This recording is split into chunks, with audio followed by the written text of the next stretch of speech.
Muy buenas tardes, bienvenidos a este espacio de comunicación laboral que ha dispuesto el Instituto Axioma Polo Educativo Federal. Nuestra intención es estar cerca, seguir acompañándolos en todo el trayecto formativo. Para ello hemos dispuesto instancias de aprendizaje virtual. En adelante, ya la próxima semana, van a estar recibiendo desde el Instituto, a través de varios medios como WhatsApp y el Drive, las capacitaciones específicas de cada uno de los profes.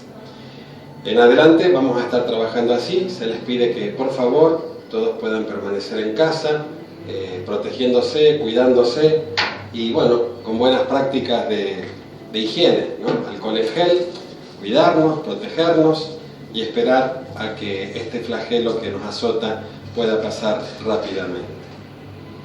Hoy vamos a dar el módulo de comunicación laboral. Al hablar de comunicación, hablamos de todo lo que hace a nuestras interacciones cotidianas, nuestras interacciones diarias. Ustedes habrán notado, por ejemplo, que cuando vamos a buscar trabajo, buscamos muchas veces en los anuncios, en los avisos clasificados. Y cuando encontramos un anuncio, da los requisitos y las condiciones para poder acceder a ese puesto de trabajo. Entre uno de los tantos requisitos que hoy enumeran las empresas de recursos humanos, hay un requisito que dice comunicador proactivo. ¿Qué significa esto? Que además de saber sobre aquello a lo cual me voy a dedicar, debo saber o tener habilidades interpersonales para lograr una fluida y una eficiente comunicación. Ya los griegos y los latinos antaño se preocupaban por esto.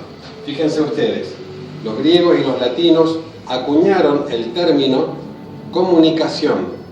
Lo que ellos pretendían es que hubiera una común unión, es decir, hacer común, llano, simple, accesible y posible la comunicación o la interacción. Más adelante en el tiempo, Miguel de Cervantes Saavedra, cuando escribe su clásico Quijote, él decía: llaneza Sancho, que toda afectación es mala. ¿Qué nos quería decir con esto Miguel de Cervantes Saavedra? Que para que la comunicación sea eficaz debía ser llana, que entre emisor y receptor pudieran tener un entendimiento, podían tener una sintonía interaccional, una comprensión, sin ruidos, sin elementos distractores, sin nada que confunda o que genere una incorrecta comunicación. Más adelante en el tiempo aparece una ciencia, una disciplina que se llamó retórica y más contemporáneamente oratoria. ¿Qué es la oratoria? Bueno, oratoria está definida como la capacidad de poder expresarnos y o comunicarnos a través de la palabra hablada, de la palabra escrita y de mensajes no verbales, entre ellos los gestos, los silencios y el sentido inconsciente del olfato, incluyendo también las percepciones. Repasemos esta definición de nuevo. Se dice que oratoria primero es una capacidad, o sea que si es una capacidad, yo la puedo desarrollar a esa capacidad, como todas y cada una de las capacidades que hemos aprendido. Por ejemplo, en la primera infancia aprendimos a andar en bicicleta. Es una capacidad que a través de la práctica, de adquirir nociones del equilibrio, empezamos paulatinamente a adquirir. ¿Cómo funciona la mente en estos términos? Bueno, la mente lo que hace es comprar ese saber, comprar esa capacidad.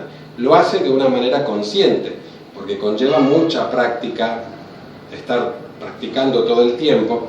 Y aunque nos hayamos caído, golpeado y estemos un poco doloridos, en esa primera infancia mucho no nos importaba, nos limpiábamos las manos, las rodillas y volvíamos a intentarlo vez tras vez, hasta que de manera consciente nos hacíamos de ese saber y ahora ya de manera inconsciente lográbamos andar en bicicleta con total naturalidad. Lo mismo pasó cuando aprendimos a desplazarnos, a caminar, o bien cuando aprendemos a manejar un auto. Todo el primer saber es consciente y después el inconsciente lo va manejando. Algo similar nos pasa con nuestras habilidades comunicativas.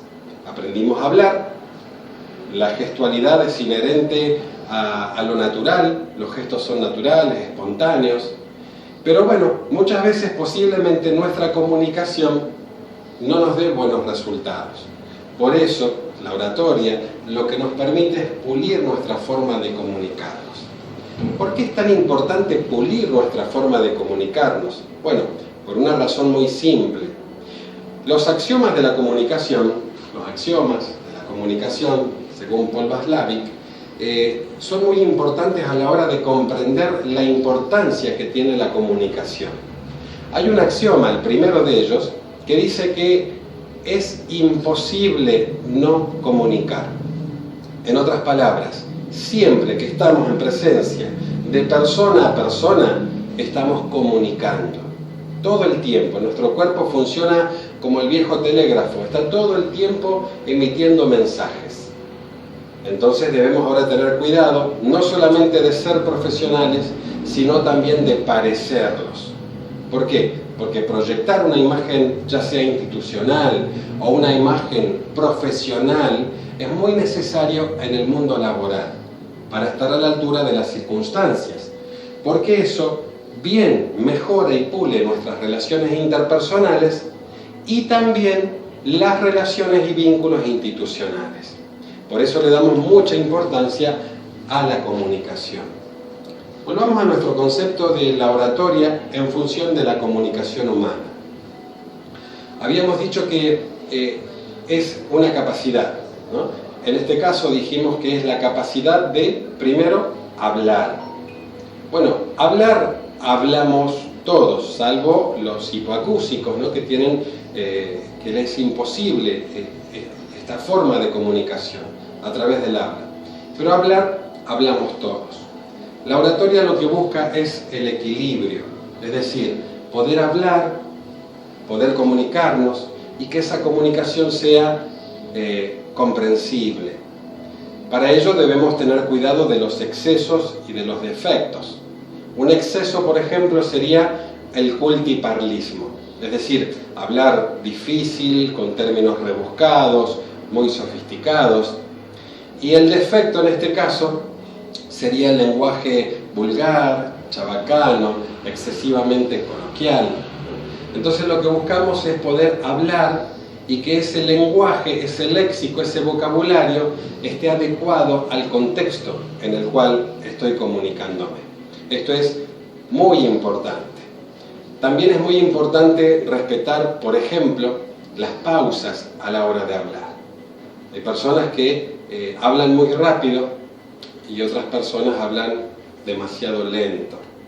Entonces en oratoria lo importante no es hablar, sino decir, porque hablar hablamos todos. Entonces, el secreto de la oratoria ya no es tanto hablar, sino decir. Y el súper secreto de la oratoria es cómo lo digo.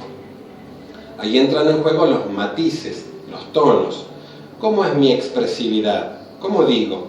¿Hablo muy rápido? ¿Hablo aceleradamente? Bueno, estudios recientes indican de que hablamos en un promedio de entre 90 y 120 palabras por minuto. Es decir, que si estuviéramos en una interacción conversando y después esas palabras se escribieran y nos computaran cuántas palabras entraron en un minuto, el promedio sería ese, entre 90 y 120 palabras por minuto. Hay momentos en los cuales la tensión nerviosa hace que aceleremos nuestro tempo, nuestra velocidad del habla. Y hay otras circunstancias que hacen de que esta sea más moderada. Bueno, ahí entra a jugar un poco la elocuencia, la elocuentía de la cual ya hablaban también los griegos y los latinos. ¿Qué era la elocuentía para ellos? Bueno, hay muchas definiciones.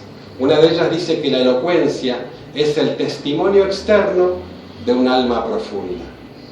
Es decir, que a través del cultivo, a través del aprendizaje, todos cultivamos ese ser interior, intelectualmente, emocionalmente, y ahora esto hace que podamos pulir nuestro estilo comunicativo. Entonces, Oratoria es una capacidad y se puede adquirir. ¿Cómo? A través de la práctica. Y esa capacidad se da en el plano de la palabra hablada, y también en el plano de la palabra escrita. ¿Por qué? Porque todos tenemos que comunicarnos, ya sea a través de algún correo electrónico, de un texto, de un mensaje, de un informe, de un memo, de una presentación. Por eso es muy importante aprender a escribir con corrección. Esa corrección se da en el plano gramatical, sintáctico, semántico. Es muy necesario porque habla de nosotros, habla mucho de nosotros, de nuestro cultivo intelectual. La forma en la que redactamos, la forma en la que escribimos, cómo decimos, cómo acomodamos, qué sentido le damos al texto que estamos redactando. También hay ciertas pautas. Ahora la pregunta es, ¿cómo aprendo a escribir? ¿Qué hago? ¿Voy a un curso de ortografía? ¿A un curso de gramática? ¿A un curso literario? ¿A un curso de semántica? ¿A un curso de sintaxis? No necesariamente. Preguntémosle, si no, a un escritor Nobel, el señor Jorge Luis Borges, un escritor reconocido en todo el mundo de las letras como uno de los más prestigiosos escritores que dio la literatura latinoamericana. Bueno, Jorge Luis Borges acuñó una frase que es celebrada y célebre. ¿Qué dijo el maestro? Él dijo: soy lo que soy no por lo que he escrito, sino por lo que he leído. Si eso lo dijo el genial Jorge Luis Borges, ¿qué queda para nosotros, no? Que estamos en este camino permanente de aprendizaje. Entonces, para aprender a escribir, debo leer. Leer literatura en general, literatura universal, leer a los clásicos, leer distintos géneros, le permiten a mi mente ahora empezar a adquirir esas nociones, las nociones de cómo funciona la gramática, de cómo funciona ese intrincado camino de las letras, que es un viaje exquisito, maravilloso. Y a medida que empiezo a adentrarme en el pensamiento de eximios autores, mi mente empieza a sentirse halagada. Es decir, el placer por leer a autores, el placer por descubrir cómo piensan, cómo sienten, cómo plasman en un texto de una manera muy simple, llana, sintética, pensamientos profundos. Entonces la mente, sin quererlo, aprende ortografía, gramática, sintaxis, semántica, pulimento literario. El pensamiento empieza a pulirse. La mente es capaz de aprender absolutamente todo lo que le propongamos. Por supuesto, todo lo alcanzable y todo lo humanamente posible. Pero puede aprender a adquirir una capacidad como andar en bicicleta, manejar un auto, manejar un avión, manejar una nave espacial, aprender a hablar en público, aprender a comunicarnos mejor, aprender a escribir. Todo eso a través de la práctica y de la correcta y adecuada capacitación. Volvemos a nuestro concepto original de oratoria. Dijimos que era una capacidad de poder comunicarnos y o expresarnos de manera eficaz. ¿Por qué hacemos esta salvedad de la eficacia versus la ineficacia? Porque, como dijimos, la comunicación tiene sus axiomas. Y el primero de estos axiomas era la imposibilidad de no comunicar. Siempre estamos comunicando. Ahora la pregunta es, ¿cómo es mi comunicación? ¿Comunico eficazmente? ¿Logro comunicar aquello que me propongo? ¿O mi comunicación es ineficaz? Lo intento, me conductúo, pero los resultados no son los esperados. Bueno, si no son los esperados, debo trabajar para seguir puliendo mi estilo comunicativo. Y esta definición es muy importante y viene muy bien al trabajo que estamos haciendo. Dice que es una capacidad de poder expresarnos y o comunicarnos de manera eficaz. Palabra hablada, palabra escrita y mensajes no verbales. No verbales. ¿Qué son los mensajes no verbales o esta comunicación paralingüística? Bueno, por un lado tenemos los gestos. todo el tiempo gesticulamos a través de nuestra postura, a través de nuestras formas de actuar, de gesticular, de mirar, de caminar. Transmitimos mensajes. Por eso es muy importante cuidar nuestra gestualidad. Por ejemplo, la mirada. Fíjense el poder que tiene la mirada. Anatómica y embriológicamente hablando, los ojos son prolongación del cerebro. Por esa razón, cuando miramos a una persona, de alguna manera estamos mirando su mente. La pupila, la conducta de la pupila, tiene una forma muy particular de conductuarse.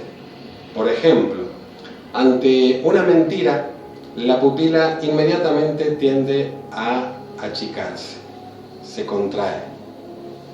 Sin embargo, ante una situación de placer, de alegría, de veracidad, de tranquilidad, la pupila inmediatamente se agranda. Los ojos, se dice de ellos que son los mensajeros del alma. ¿Por qué razón? Por esto que dijimos, ¿no? Anatómica y embriológicamente hablando, los ojos son prolongación del cerebro. Y a todo nuestro ser gestual, nuestra mirada, nuestra postura, la maneja el inconsciente. Es decir, no tenemos conciencia plena de todo lo que transmite nuestro rostro, por ejemplo. Entonces hacemos bien en preguntarnos, ¿qué dice de mí mi expresión facial? Les habrá pasado, por ejemplo, en estos días, ¿no?, que toda la gente está muy preocupada por esta situación particular que vivimos, por el coronavirus. Mucha gente, uno le pregunta, ¿cómo estás? Y de manera espontánea dicen bien, pero en su rostro podemos leer una preocupación. Podemos leer que todos estamos preocupados, que estamos siguiendo las noticias, y que bueno, que la realidad indica eso. Pero bueno, esto es ante situaciones especiales. Pensemos que ahora en el ser profesional, en la comunicación laboral, yo debo ser y parecer.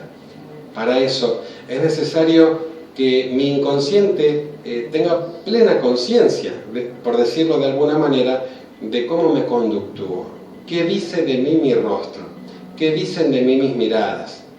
Es muy importante a la hora del trabajo, a la hora de mi yo profesional. ¿Les ha pasado? También seguramente, como me ha pasado a mí, ¿no? Uno muchas veces dice, buen día, ¿cómo le va? Bien. Bueno, y uno piensa, ¿no?, para adentro, decíselo a tu cara porque tu rostro no está en sintonía con lo que estás diciendo. Esa sintonía es necesaria. Pensemos en esto. Nuestra mente trabaja de esta forma a la hora de comunicarnos. La comunicación se divide en por lo menos dos partes. Hay una comunicación que es intrapersonal, el plano de lo intrapersonal, y otra comunicación que se da en el plano de lo interpersonal. ¿Cómo es esto? Bueno, hay dos niveles. El intrapersonal tiene que ver con tu yo interior. Dijimos que la elocuencia es el testimonio externo de un alma profunda. ¿Qué pasa dentro tuyo cuando te estás comunicando, cuando estás interactuando? Bueno, la mente te da una vocecita interior. Cuando vas a esa entrevista de trabajo, haces la fila y ahora llega el momento de la entrevista. Adelante, pase, bienvenido, tome asiento. En ese momento, tu sistema nervioso responde de una forma muy particular. Libera adrenalina, noradrenalina, dopamina y glucosa. Esto hace que se acelere el ritmo cardíaco. Es posible que te suden las manos. También es posible que se te reseque la boca. Y esa incomodidad hace que sudes mucho. Te produce un cierto escozor o picazón en algunas partes del cuerpo y es producto de la misma ansiedad emocional. Esto es normal. Siempre es normal que ante una situación de estrés emocional tengamos un cierto miedo, un cierto temor. ¿Qué hacer al respecto? Bueno, Gabriel García Márquez escribió un artículo muy atinado y le puso como título: no se preocupe, tenga miedo. ¿Qué habrá querido decir? Bueno, que somos como somos. Lo importante es poder concentrarnos no en lo que me está pasando, sino poner toda la energía en el mensaje que voy a transmitir. Buenos modales, un tono de voz pausado, respetuoso, seguir un hilo de conversación y entrenar la calidad de mis conversaciones. Y esa es una pregunta que todos debemos hacernos. ¿Cómo es la calidad de mis conversaciones? ¿Soy una persona pesimista todo el tiempo? ¿Hablo solamente de cuestiones vinculadas a conflictos, a problemas? Ahora está de moda esto de lo tóxico, ¿no? ¿Cuál es la calidad de mis conversaciones?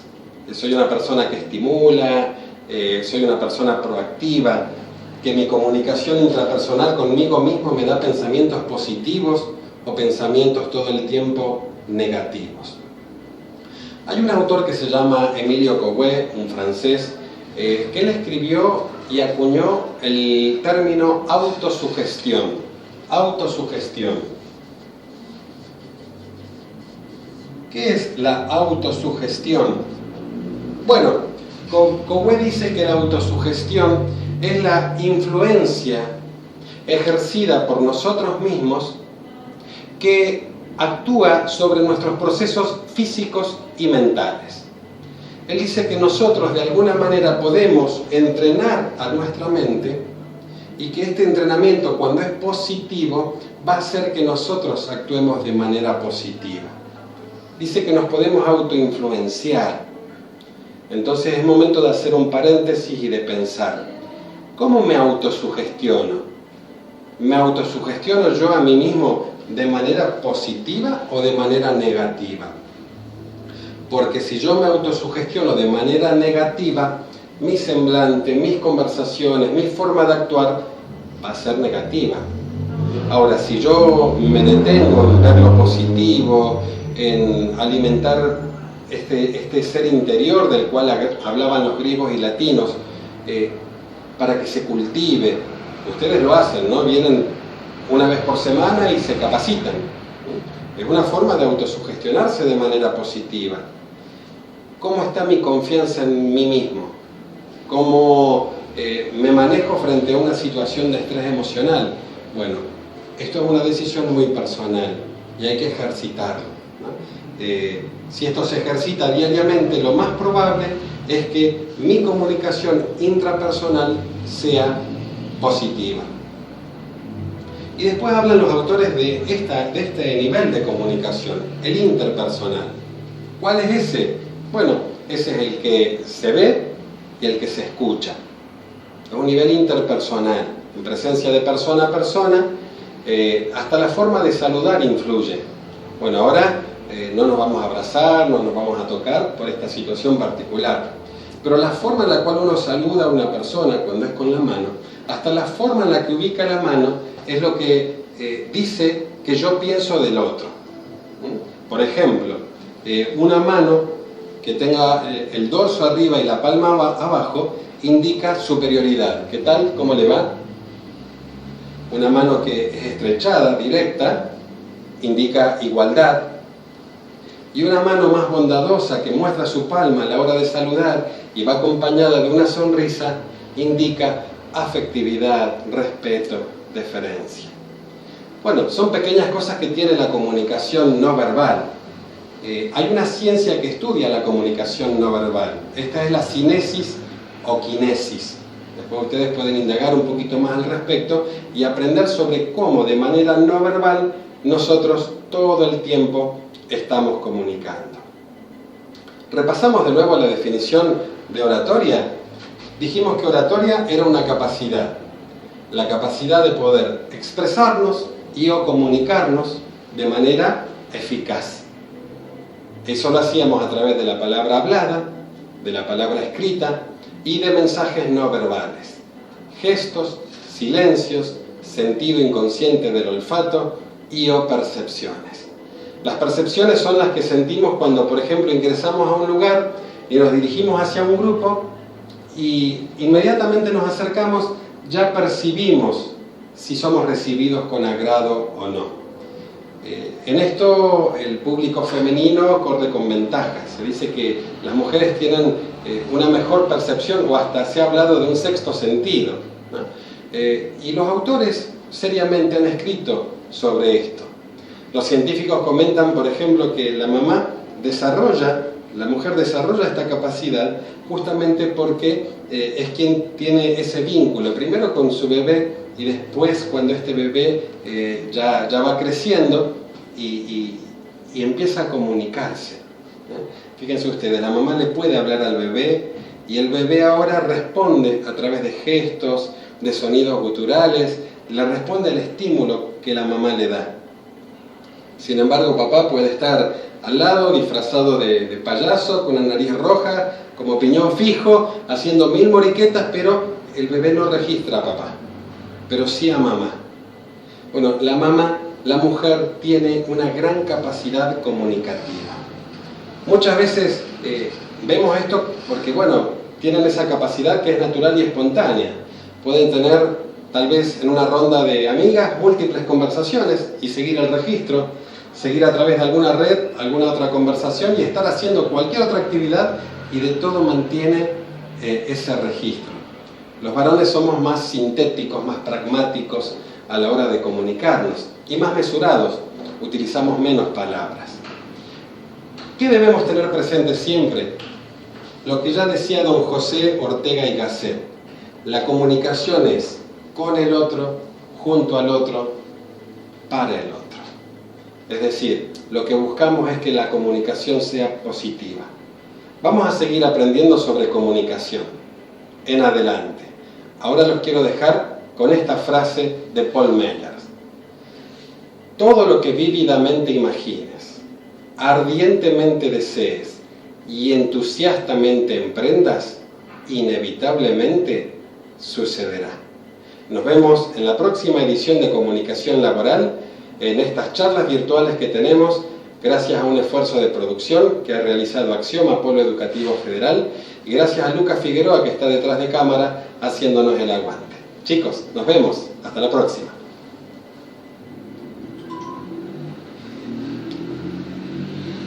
¿Para qué compraste el teleprompter, David? Sos un capo. Dios mío.